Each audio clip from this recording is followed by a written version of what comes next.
All right, so we're on to our last example problem of Module 3. Pretty excited about that. And this is a delta to Y connection, three-phase circuit example here. Basically says that we have a balanced Y-connected load. Of course, we don't have any line impedance. They're showing just the phase impedances here, which is basically just our load. And they give us 40 plus J25. It's useful to just calculate the phasor for that right off the bat, which I've already done here. It's going to be 47.17 angle 32 degrees ohms. Okay. And it's important because we typically need these phasors for the impedances anyway. So I'm just going to write it there so we have it. And so what it tells us is we have a positive sequence, which again, we learned what that meant in the last video. So let me just go and grab those, or not 2 videos ago. This is the positive sequence right here. I'll just bring those over here with us so that we have it again. But this time it's not going to be 330, it's 210 volts. So let's just replace, let's replace these with 210. Oh my gosh. 210. Okay.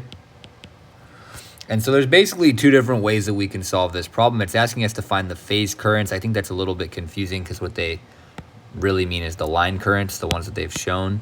But because it's a Y-connected load, the phase currents, basically A to neutral, they're the same as the line currents. Okay, so we're basically looking for these line currents here, but they're calling them the phase currents, which again is the same thing. In this case, it would be ICN. Right, and so they want us to find these currents, and so there's a couple of different ways that we can do this. The first way is we can just analyze it loop by loop the same way we've been analyzing these circuits, where we look at this loop and we see that there's a source, there's an impedance here, and then here we split, and there's another impedance here, and then we can close the loop here, and we can do, a mesh here. We could draw a current here, or better yet, we can just do KVL without that current. We can say, VAB. Let me actually write the mesh for that loop, right? I'm going to start here and go this way. I'm going to go up by VAB. Then I'm going to get to my first load here, and I have to drop, right? I'm going to draw my plus minus sign, plus to minus, because of the way that my current's flowing through ZY. So I need to write minus IAN times ZY. And then I get to my next load, and I actually have my plus minus going this way, so I have to go up voltage across this load. So it's going to be ZY times IBN.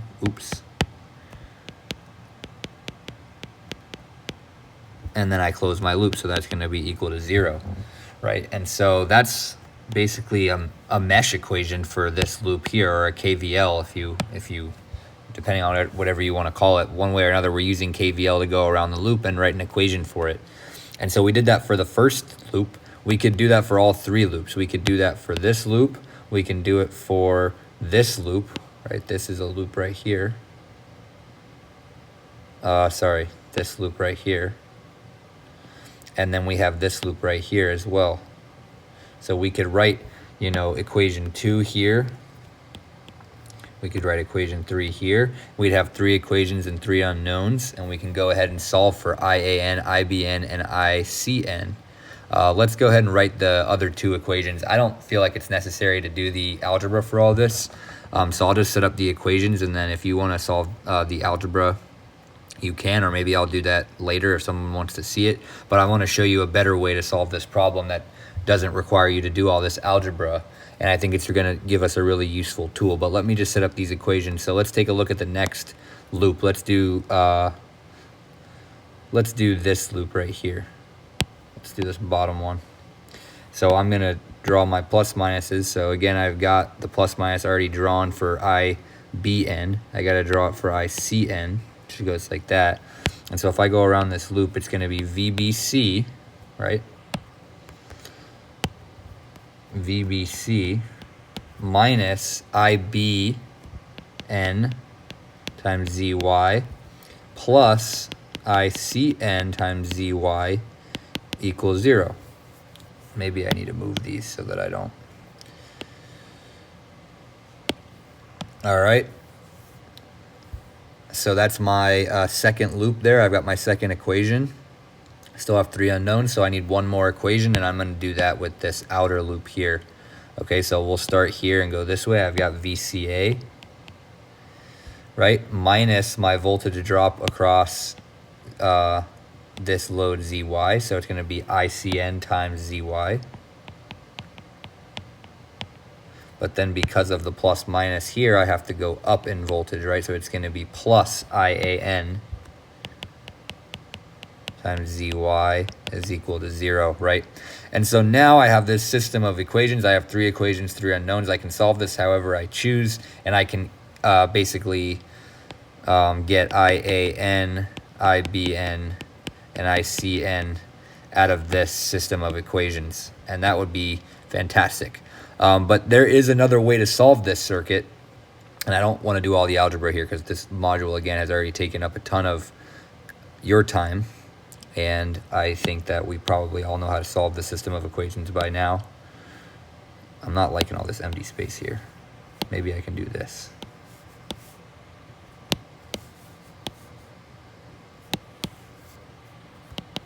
Just fill the space here with something. That's better.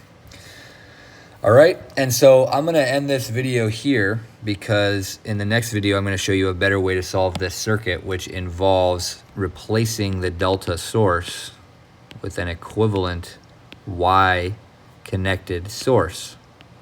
We talked about this previously, about how really all we're looking at when we look at a delta connected source is instead of taking the line to neutral voltages across my load, I'm taking the line to line voltages across my load.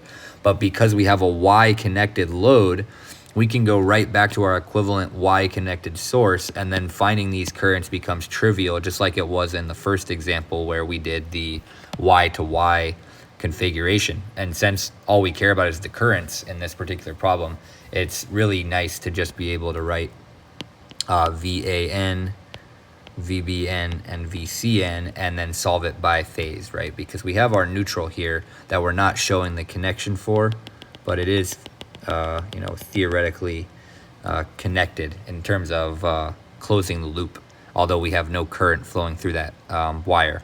Okay, so I'm going to go ahead and end this video here, and in the next video we'll show how to get the equivalent Y connected source from the delta source, and then we can redraw the circuit and solve for the line currents. Okay, so I'm going to end this video. I'll see you in the next one.